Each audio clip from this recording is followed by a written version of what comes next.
شعبان المعظم کا مہینہ شروع ہو چکا ہے،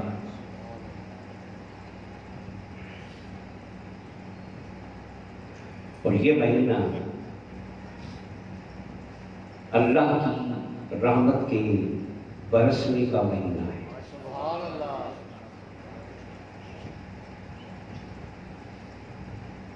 اور رحمت کے دینے کا نہیں بلکہ لٹانے کا مہینہ ہے۔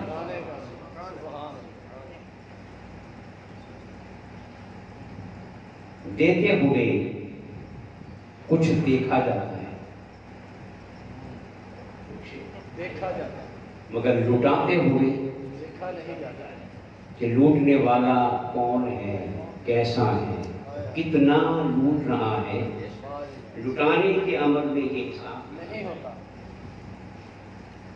تو یہ جو مہینہ ہے بخششوں کا مہینہ، مغفرتوں کا مہینہ اور رحمتوں کے لٹانے کا مہینہ۔ اور مزے کی بات یہ ہے کہ پھر حضور نے کیا فرمایا کہ شعبان شہری، شعبان میرا مہینہ ہے۔ کیا؟ شعبان میرا مہینہ، جس مہینے میں رحمتیں لٹائی جا رہی ہیں۔ آقا فرما رہے ہیں کہ میرا مہینہ ہے، یہ میرا مہینہ۔ تو جو مہینہ مصطفیٰ کا مہینہ مصطفیٰ کا ہو، اس میں پھر حساب کتاب نہ اور رحمتیں لٹائی جا رہی، بولے رحمتیں جو امت مصطفیٰ کی ہوئی، بولے تو پھر وہ اس قابل ہے کہ نہیں کہ مولا سب کچھ اس امت پہ لٹا دے۔ یہی وجہ ہے کہ یہ شب برات، شب قدر اور بخششوں کی یہ لمحات کسی اور امت کے حصے میں نہیں آئے۔ یہ کس کے حصے میں آئے؟ بولیے، امت مصطفیٰ کے حصے میں آئے۔ ایک حدیث پڑھ کے پھر میں آگے چلتا ہوں۔ حضور نے صحابہ سے پوچھا کہ صحابہ یہ بتاؤ قیامت کے دن بخشے جانے کا یقین ہے؟ بخشے جانے کا یقین ہے؟ اب یہ سوال بڑا عجیب ہے۔ یہی وہ نبی ہے جو عمل کی بات بھی کر رہا ہے۔ اس کی عمل کی بات کہ یہ کرو، یہ کرو، یہ کرو تو بخشے جاؤ گے، نہیں کرو گے تو عذاب میں جاؤ گے۔ جب مصطفیٰ نے بخشش کا ایک معیار دے دیا، اب یہ پوچھنے کی کیا ضرورت ہے کہ بخشے جانے کا یقین ہے کہ نہیں؟ بات سمجھ میں آئی؟ یہ سوال بنتا نہیں۔ بڑی سیدھی سی بات ہے کہ جو اللہ کو مان رہا ہے بخشا جائے گا، نماز پڑھ رہا ہے بخشا جائے گا، نہیں پڑھ رہا تو کوئی معاملہ اور ہوگا۔ جب دین کی بات ہو رہی ہو، شریعت کی بات ہو رہی ہو تو وہاں یہ سوال بنتا ہی نہیں کہ صحابہ یہ بتاؤ کہ تمہیں قیامت کے دن بخشے جانے کا یقین ہے کہ نہیں؟ اس کا معنی یہ ہے کہ حضور کسی اور طرف متوجہ کر رہے ہیں۔ تو صحابہ کرام نے بغیر زبان ہو کے عرض کہ آقا ہمیں مکمل یقین ہے کہ ہم بخشے جائیں گے۔ سبحان اللہ، مکمل یقین ہے کہ ہم بخشے جائیں گے، مکمل یقین ہے کہ بخشے جائیں گے۔ حضور نے فرمایا کہ جواب ٹھیک ہے۔ سبحان اللہ، جواب ٹھیک ہے۔ کہلوایا صحابہ سے مہر اپنی لگا، کیوں بھائی؟ اور کہا کہ تمہارا یقین غلط نہیں ہے بلکہ جب حضور نے مہر لگا دی تو اب وہ یقین سونے پہ سہاگا ہو گیا۔ حضور نے پوچھا، فرمایا ایک سوال اور ہے، اب یہ بتاؤ کہ تمہیں جو بخشے جانے کا یقین ہے نا، اس یقین کی بنیاد کیا ہے؟ اس اس یقین کی بنیاد کیا ہے کہ ہم ضرور بخشے جائیں گے. کیوں بخشے جاؤں گا؟ یقین کہاں سے آئے؟ اب صحابہ سے جواب دینے میں غلطی ہو گئی اور پھر حضور نے اس کی اصلاح فرمائی. صحابہ نے کہا کہ یا رسول اللہ ہم نمازیں پڑھتے ہیں. کیا؟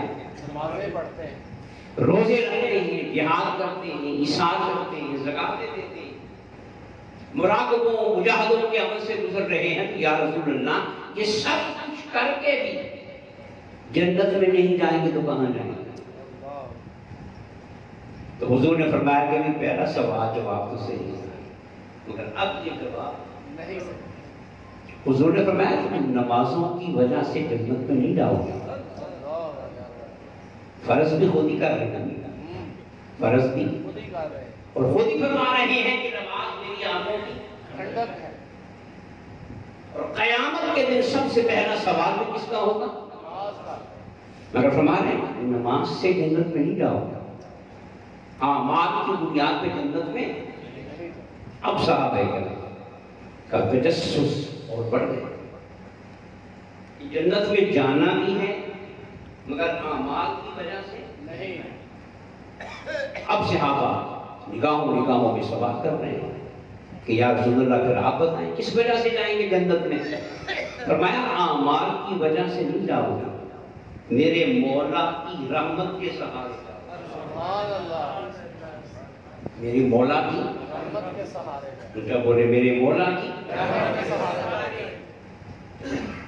وہ اگر کرم نہیں کرے گا تو نماز کی حیثیت کیا ہے؟ اور تم نے جس جسم سے نماز پڑھی ہے وہ دیا کیسے ہے؟ تو کون سا احسان ہے؟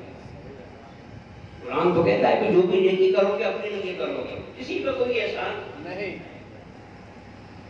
اس لیے حضور نے فرمایا کہ بھئی اعمال کی بنیاد پہ جنت پہ نہیں جاؤ گے بلکہ اللہ کی رحمت سے. اللہ کی رحمت سے. یہ سوال کا جواب دے کے تو حضور نے اصلاح فرما دی. فرمایا سب کچھ کرو, سب کچھ کرو مگر نیکی کا دریا میں ڈال دو.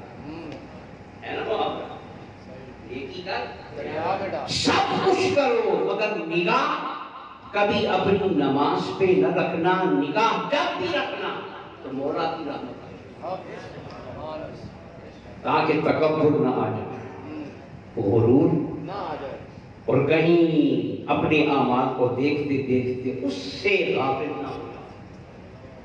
نماز کا خود مقصد ہی نہیں, مقصد تو توجہ اللہ, ہر حال میں اللہ کی محتاجی,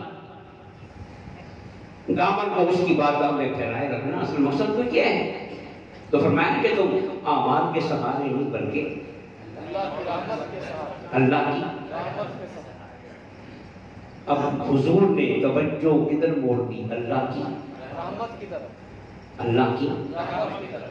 انہیں آج بولے اللہ کی رحمت کی طرف. باتیں میں بیٹھ جائے گی اس کی طرف, اللہ کی رحمت کی طرف. مگر صرف رحمت کی طرف نہیں موڑی.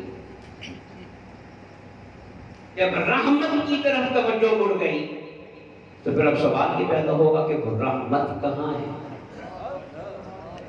رحمت کہاں ہے؟ تو اس کا جواب اب مصطفیٰ نہیں دے رہا, مصطفیٰ کا خدا دے رہا کہ وما ارسلناک کہ محبوب ہم نے آپ کو سارے جہانوں کے لیے رحمت بنا کے بھیجا. سبحان اللہ. کیا رحمت بنا کے. میں یہاں پہ بیان کیا کرتا ہوں, یہ نہیں کہا رحمت کرنے والا, نہیں, رحمت. کیا اس کا معنی یہ ہے کہ رحمت کرنے والا جو ہوگا کسی وقت کرے گا کسی وقت نہیں کرے گا. کیوں کہ کسی وقت اور کسی وقت نہیں کر سکتے. تو فرمایا سوہنیا رحمت کرنے والا بنا کے نہیں بھیج رہا, خود تجھے رحمت بنا کے بھیج رہا ہوں. سبحان اللہ. بس جہاں تیرا قدم لگ جائے گا, تیرا سایہ پڑ جائے گا, تیری نگاہ پڑ جائے گی, وہ رحمت کے مستحق ہوں یا نہ ہو, میرا رحمت کرنے کا ارادہ ہو یا نہ ہو, یا نہ ہو, مگر جہاں جہاں سے تو گزرتا چلا جائے گا وہاں رحمتوں کی بہار. تو تجھے ہم نے کیا بنا کے بھیجا؟ بولیے. حضور رحمت بن کے آ گیا. اب اس چیز کو سامنے رکھیں. اس مہینے میں کیا برستی ہے؟ کیا برستی ہے؟ اس لیے سونے نے کہا کہ یہ مہینہ ہے ہی میرا. ورنہ سارے اللہ کے، سارے اللہ کے. رمضان کو اللہ کا مہینہ کہا اس لیے کہ محنت ہے، مشقت ہے، تکلیف ہے، نفس کی ضرورت ہے، عمل ہے، مجاہدہ ہے، راتوں کو جاگنا ہے، دن کو بھوک اور پیاس کو برداشت کرنا ہے. مگر اس مہینے میں بندے سو رہے ہیں اور بخششیں ہو رہی ہیں. ایسا ہے کہ نہیں؟ تو پھر حضور کا کہنا بنتا ہے نا کہ یہ مہینہ اس کا مطلب یہ نہیں کہ خدا کا نہیں. اب میں معنی سمجھا رہا ہوں. حضور کو اللہ نے کیا بنا کے بھیجا؟ کیا بنا کے بھیجا؟ تو حضور خود رحمت ہے. حضور خود رحمت ہے. اور اس مہینے میں خاص طور پہ شب برات میں کیا برستی ہے؟ اور رحمت کون ہے؟ رحمت کون ہے؟ تو پھر کہنا بنتا ہے کہ نہیں کہ یہ میرا مہینہ ہے. اس کا مفہوم کیوں کر دیتے ہیں نا. یہ نہیں کہا کہ یہ محمد کا مہینہ ہے، کہا کہ رحمت کا مہینہ ہے. رحمت کوئی اور تو نہیں، رحمت میں سارے جہانوں میں رحمتوں کو بانٹنے والا تو میں ہوں. اس مہینے میں رحمت تقسیم ہوتی ہے. چنانچہ رمضان اللہ کا مہینہ ہے.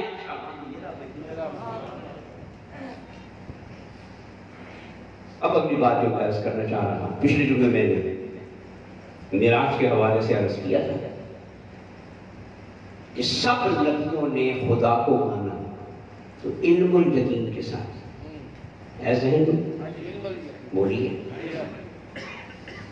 اور حضور نے خدا کو مانا علم الیقین سن کے ماننا، عین الیقین اور حق الیقین پرکھ کے تجربے کے بعد. تو سارے نبیوں کی توحید علم الیقین والی تھی. جبریل سے سن کے بتایا تھا نا. مگر مصطفیٰ کی توحید کہ بخار حرا میں جبریل آیا تو علم الیقین والی تھی. پھر شب معراج جب آنکھوں سے دیکھا عین الیقین والی. پھر جب مولا نے پشت پہ ہاتھ رکھا اور مصطفیٰ نے خدا کے ہاتھ کی ٹھنڈک کو اب بن گیا. تو اب بتائیے کہ تمام نبیوں بلکہ ساری کائنات میں خدا کے سب سے قریب کون ہے؟ بولے نا. سنا بھی آنکھوں سے اور پرکھا ٹھنڈک کو محسوس کیا. کیا ہو گیا؟ تجربہ ہو گیا. تو سب سے قریب کون ہے؟ تو اب سوال یہ پیدا ہوتا ہے کہ جب سب سے قریب آمنہ کا لال ہے، سب سے قریب، تو پھر حضور میں خوف کا پہلو زیادہ ہوتا ہے. قریب سے جو دیکھا، آنکھوں سے اور پرکھا بھی ہے، تو پھر جو خدا کا حال بھی ہے، جبار بھی ہے، ان بطش ربک لشدید بھی ہے، پکڑنے والا بھی ہے، دوزخ کا مالک بھی ہے، سزا دینے کا مکمل حق رکھتا ہے. تو وہ پہلو بھی تو سامنے آنا چاہیے تھا. مگر نہیں، جو دور تھے وہ خوشخبری بھی سناتے رہے، ڈراتے بھی رہے. اور جو آمنہ کا لال سب سے قریب ہو گیا، سب سے قریب ہو گیا، اس نے خدا کی رحمت کو ایسا دیکھا کہ صرف دیکھا ہی نہیں، سب جہانوں کے لیے خود رحمت بن کے آ گیا.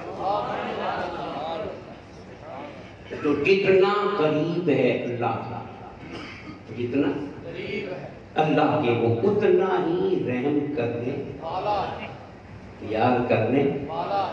تو یہاں حضور نے ایک نسخہ دے دیا، معیار دے دیا کہ کسی کو پرکھنا ہو کہ خدا کے کتنا قریب ہے تو مزاج دیکھ لیں.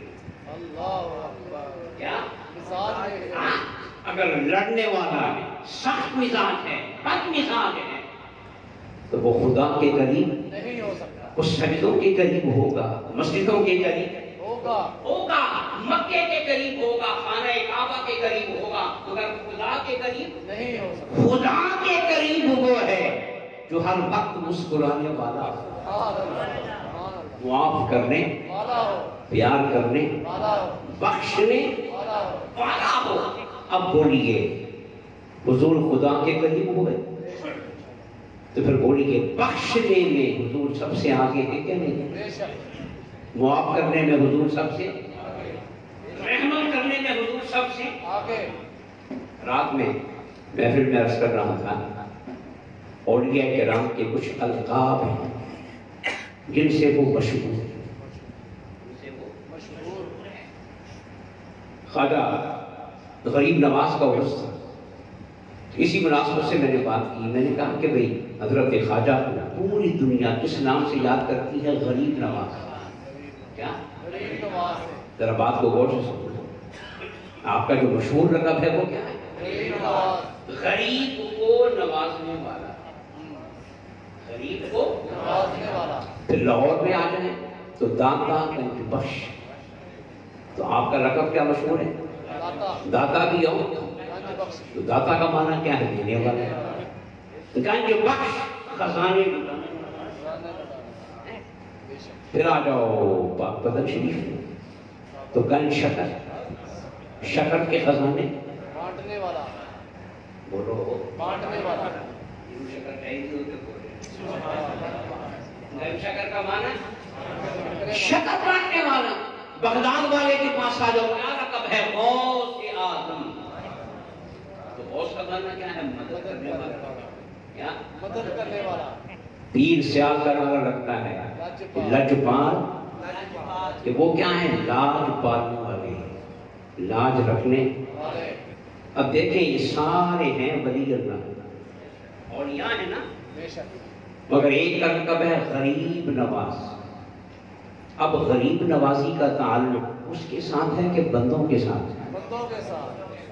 بولے نا، بندوں کے ساتھ۔ غریب نوازی کا تعلق خدا کے ساتھ نہیں، کس کے ساتھ ہے؟ بندوں کے ساتھ۔ داتا اور گنج بخشی کا تعلق خدا کے ساتھ ہے، بندوں کے ساتھ۔ ذرا غور کرتے جائیں، بندوں کے ساتھ ہے۔ گنج شکر ہونے کا تعلق بھی بندوں کے ساتھ، اور غوث مددگار ہونے کا تعلق بھی بندوں کے ساتھ، لجبانی کا تعلق بھی بندوں کے ساتھ، اور جن صفات کا تعلق بندوں کے ساتھ ہے آج وہی صفات ان ولیوں کی پہچان ہے۔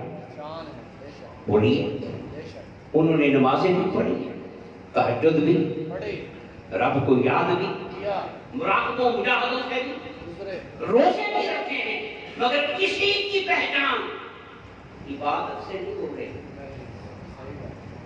عبادت سے نہیں، کسی ولی کی پہچان عبادت سے نہیں ہو رہی۔ آج ان ولیوں کو دنیا پہچان رہی ہے تو خدمت خلق سے پہچان رہی ہے، اللہ کے بندوں پہ رحم کرنے سے پہچان رہی ہے، اللہ کے بندوں کے کام آنے سے پہچان رہی ہے۔ اب کیا سمجھ میں آیا؟ یہ لقب کیا بتا رہے ہیں کہ خدا کے قریب ہونا صرف نماز کے ذریعے نہیں، روزے کے ذریعے نہیں، راتوں کو جاگنے کے ذریعے نہیں، عبادات کے ذریعے نہیں۔ جو خدا کے قریب ہونا چاہتا ہے تو پھر بلے شاہ کے اس شعر پہ عمل کر لے کہ مسجد ڈھا دے، منظر ڈھا دے، ڈھا دے جو کچھ ڈھینگا، ایک بندے دا دل نہ رب دینا وچ۔ اب بات سمجھ نہیں آئی؟ جو خدا کے جتنا زیادہ قریب ہوگا، جتنا اتنا ہی وہ رحم کرنے والا ہوگا، معاف کرنے والا ہوگا، ہر کسی کو سینے سے لگانے والا ہوگا، ہر کسی کو سینے سے لگانے والا ہوگا۔ جس میں یہ مزاج نہیں ہے وہ اپنی پگڑی کا فکر کرے، وہ اپنی داڑھی کا فکر کرے۔ اگر ان میں سب کچھ ہوتا تو پھر مصطفیٰ ڈرانے والے زیادہ ہوتے نا، حضور تو معاف کرنے والے ہیں، حضور تو معاف کرنے والے، حضور کا تو یہ عالم ہے، معاملات میں تو حضور معاف کرنے والے ہیں ہی۔ کس میں؟ یعنی کسی نے حضور کو تنگ کیا، حضور کو نقصان پہنچایا، حضور کو تکلیف پہنچائی تو حضور نے کیا کر دیا؟ لیکن ایک پہلو اور بھی، ایک پہلو اور بھی حضور عبادات میں بھی معاف کرنے والے ہیں، حالانکہ عبادت کس کی ہے؟ اللہ کی، معاملات کا تعلق حضور کی ذات کے ساتھ ہے، بندے کو حق ہے بخش دے، بندے کو حق ہے تو بخش، مگر جن معاملات کا تعلق اللہ کے ساتھ، سونا وہاں بھی بخششیں لٹا رہا ہے، سبحان اللہ، بے شک وہاں بھی بخششیں وہ جو صحابی نے روزہ توڑ دیا، رمضان کا روزہ حضور کی بارگاہ میں آیا، ٹھیک ہے، تو حضور نے دونوں رنگ دکھائے، نبی والا بھی رحمت والا بھی۔ سبحان اللہ، پہلے رنگ دکھایا نبی والا، شریعت والا، تو ٹھیک ہے 60 روزے اور رکھ لینا۔ اس نے کہا حضور یہ ابھی رمضان کے بھی پورے ہو رہے ہیں، وہ اگلے 60 میں کیسے رکھ سکتے ہیں؟ کیسے رکھوں گا؟ فرمایا 60 مسکینوں کو کھانا کھلا دو، حضور پیسے نہیں، غلام آزاد کر دو، پیسے نہیں، نبی والا کام پورا ہو گیا، شریعت والا کام ڈوب گیا، پورا ہو گیا۔ آقا فرماتے ٹھیک ہے اب تو جانے تو مولا جانے، نہیں میں کیا کروں؟ نہیں نہیں، قریب ہونے کا فائدہ کیا ہے؟ اللہ، قریب ہونے کا فائدہ کیا ہے؟ میں کہوں گا مصطفیٰ نے خدا کے قریب ہونے کا پورا پورا فائدہ اٹھایا اور ہماری ہونے کرائی، سبحان اللہ، ادھر سے لیتے گئے ادھر۔ دیکھیں گے، حضور نے فرمایا بیٹھ جاؤ، کسی نے صدقے کی کھجوریں دی تو فرمایا کہ بھی یہ کھجوریں لے لو جو پہلے ہی صدقے، پہلے سے، تو یہ مدینہ کے غریبوں میں بانٹا، اس سے اب بھی رہا نہ گیا۔ اس واقعے میں جہاں شریعت کا ذکر ہے، حضور کی رحمت کا ذکر ہے، وہاں مصطفیٰ سے مانگنے کے ڈھنگ کا بھی ذکر ہے۔ سبحان اللہ، مصطفیٰ سے مانگنے کا آقا میں روزے نہیں رکھ سکتا، ٹھیک ہے، مسکینوں کو کھانا نہیں کھلا سکتا، ٹھیک ہے، غلام آزاد، نہیں کر سکتا، فرمایا کر دی تیرا کم آسان کر دے، ہے نا، یہ کھجوریں مدینہ کے غریبوں میں بانٹ دو، کفارہ، ادا ہو جائے گا، یہ شریعت ہے کہ رحمت ہے؟ بولے بولے، اگر شعبان کا مہینہ رحمت کا مہینہ ہے یعنی مصطفیٰ کا مہینہ ہے، کیونکہ رحمت کون ہے؟ آمینہ کلام، مجھے دوسرے کو یاد رکھے نا کہ شعبان حضور کا مہینہ کیوں ہے؟ کہ شعبان رحمت کا مہینہ ہے، اور رحمت کون ہے؟ آمینہ کلام، آمنہ کے لال کا مہینہ ہے۔ بے شک، اور پھر جو مہینہ حضور کا ہوگا اس مہینے میں مولا کیا نہیں لٹائے گا، سبحان اللہ، اس لیے کہ جب اس کے نبی کا مہینہ نہیں محبوب کا مہینہ۔ محبوب کا نام، اب اس صحابی نے کیا کہا؟ آقا میں یہ کھجوریں مدینہ کے غریبوں میں بانٹوں، میں کون سا مالدار ہے؟ یہ حوصلہ بھی حضور سے، یہی سمجھا، بے شک، مانگنے کا حوصلہ بھی وہی سے، حوصلہ بھی حضور سے، حضور سے ملا۔ تو حدیث پاک میں آتا ہے قیامت تک وہ حدیث ریکارڈ کر رہے ہیں، صحابہ فرماتے ہیں جب اس نے یہ کہا کہ آقا میں مدینہ کے غریبوں میں بانٹوں تو حضور مسکرا دیے، سبحان اللہ، حضور مسکرا دیے، گویا حضور کھجوریں بھی دے رہے ہیں، مسکراہٹیں۔ اللہ، سبحان یہ ہے کرم بالائے کر، کیا؟ مسکرا دیے، کہا اچھا تو پھر جا اپنے گھر میں لے جا، تیرے بچوں کا کھانا بھی ہو گیا، روزے کا کفارہ۔ تو اب بولیے یہ تو حضور نے معافی دلوائی، یہ معاملات میں ہے کہ عبادت میں ہے؟ معاملات، بولے عبادت، روزہ کیا ہے؟ عبادت، اس عبادت، کی۔ اللہ کی، تو حضور کتنے بڑے رحیم ہیں اور کس قدر رحمت للعالمین ہیں، کتنی بڑی سزا کو بچوں کے کھانے میں بدل دیا، اللہ، یہ حضور کی شان رحمت ہے۔ تو جو بات میں عرض کر رہا تھا کہ جو خدا کے جتنا قریب ہوگا یہ اپنے آپ کو پرکھنے کا نسخہ ہے۔ سبحان اللہ، ہم کہتے ہیں نا کہ بھئی پتہ نہیں مجھ سے مولا راضی ہے کہ نہیں، میرے اعمال قبول ہوئے کہ نہیں، سب کچھ پتہ ہے، جان بوجھ کے انجان نہ ہو، سب کچھ پتہ ہے، بس جس کو رحم کرنا آ گیا، پیار کرنا آ گیا، معاف کرنا آ گیا وہ خدا کے قریب، ہو گیا کیونکہ یہ صفات خدا کی، تو جس میں خدا کی صفات ہوں گی وہ خدا کے قریب بولیے قریب ہو اس لیے دنیا ان ولیوں کو عبادتوں سے نہیں پہچان رہی، غریب نوازی سے پہچان رہی ہے، سبحان اللہ گنج بخشی سے پہچان رہی ہے، غوثیت سے پہچان رہی ہے، اور مولا بھی یہی کہہ رہا ہے وَمَا أَرْسَلْنَاكَ إِلَّا رَحْمَةً لِلْعَالَمِينَ۔ سنیا نبی تو مخصوص لوگوں کے لیے ہوگا نا جو کلمہ پڑھیں گے، جو کلمہ پڑھیں گے پیغمبر مخصوص لوگوں کے لیے ہوگا، مومنوں کے لیے جو کلمہ، پڑھیں گے مگر تیرا جو رحمت ہونا ہے نا یہ مومنوں کے لیے نہیں، للعالمین، سب کے لیے سبحان اللہ کس کے لیے ہے؟ سب کے لیے بولو، اور حضور نے بھی سب کو رحمت دی کہ نہیں دی؟ بے شک بے شک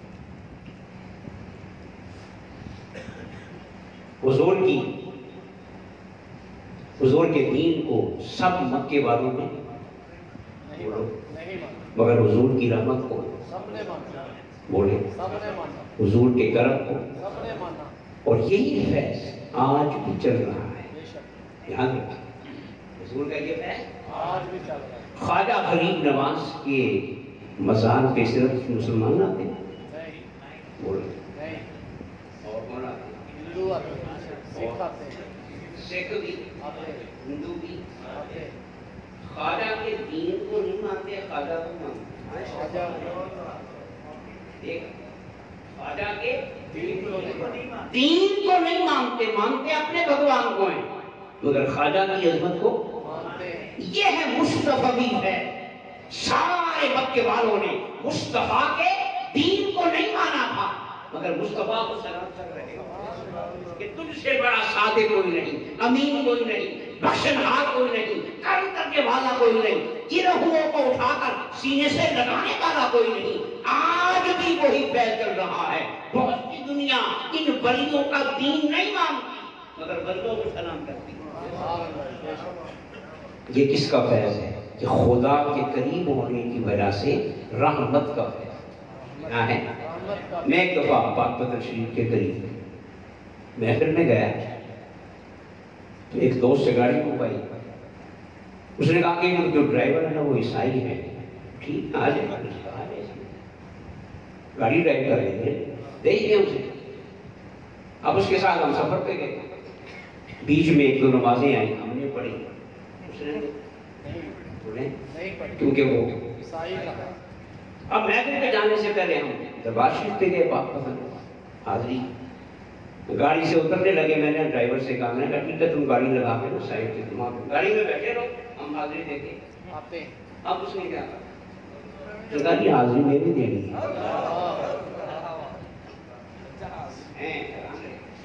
حاضری میں نے بھی دیکھی مسجد میں نہیں گیا، نماز نہیں پڑھی، کلمہ نہیں پڑھا مگر جو اللہ والا تھا اس کی عظمت کو ماننے کے لیے، اسے سلام کرنے کے لیے وہ بھی آ گیا۔ اب کچھ فرق ہے کہ نہیں؟ بولے نا، خدا کی نماز پڑھنا اور شے ہے، اور خدا کے قریب ہونا اور شاید بولے۔ اور شاید یہاں مجھے ایک دوست نے بتایا، یہ جو عیسائیوں کی بستی ہے نا، یہاں پہ ایک عیسائی ہے تو وہ تعویذ وغیرہ کرتا ہے، تو ہر مہینے غوث پاک کی 11ویں کی دیگ پکاتا ہے وہ عیسائی دیگ کس کی پکا رہا ہے؟ غوث پاک کی بولے نا، غوث پاک اسے کچھ ملتا ہے تو پکا رہا ہے۔ تو یہ دیکھیں، یہ اصل انسانی ہے، یہ اصل مسلمانی ہے، ہاں؟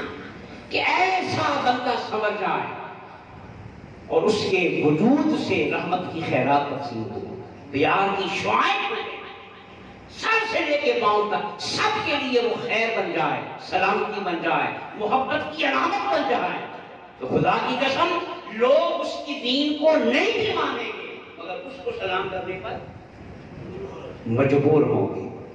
تو حضور صرف نبی بن کے نہیں آئے، رحمت بن گیا رحمت للعالمین بن کے آئے۔ کیا؟ رحمت للعالمین۔ یہ جو مہینہ ہے شعبان کا مہینہ، یہ جو کہ بخششوں کا مہینہ ہے، مغفرت کا مہینہ ہے، میں تو صاف کہوں گا کہ یہ جو شب برات ہے نا، یہ ہمارا حق نہیں تھا، یہ ہمارا حق نہیں تھا، ہرگز ہمارا حق نہیں تھا۔ یہ تو یار نے اپنے یار کی لاج رکھی، اپنے یار کا صدقہ کہ سونے تو رحمت للعالمین بن کے بیٹھا انہیں بخشیں، جا اپنی امت کو خوشخبری دے دے کہ میں شب برات میں بنو کلب کی بکریوں کے بالوں سے بھی زیادہ گناہگاروں کو